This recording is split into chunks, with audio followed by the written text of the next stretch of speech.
Hi అండి. మొక్కజొన్నలతో టిఫిన్గా అయినా లేక ఈవినింగ్ స్నాక్గా అయినా చేసుకునే టేస్టీ అండ్ హెల్తీ మొక్కజొన్న గారెలు ఎలా తయారు చేసుకోవాలో చూద్దాం. నేనైతే మార్కెట్లో రెగ్యులర్గా దొరికే స్వీట్ కార్న్తో చేస్తున్నా, కానీ నార్మల్ కంకులతో చేస్తే గారెలు చాలా బాగుంటాయి.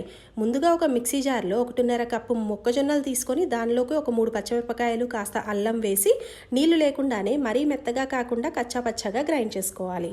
దీనిలో ఒక 2 స్పూన్ల శనగపిండి, 2 స్పూన్ల బియ్యపిండి వేసి దానిలోనే కాస్త కరివేపాకు, కొత్తిమీర, 1 స్పూన్ కారము, తగినంత ఉప్పు వేసి మొత్తం కలుపుకోవాలి.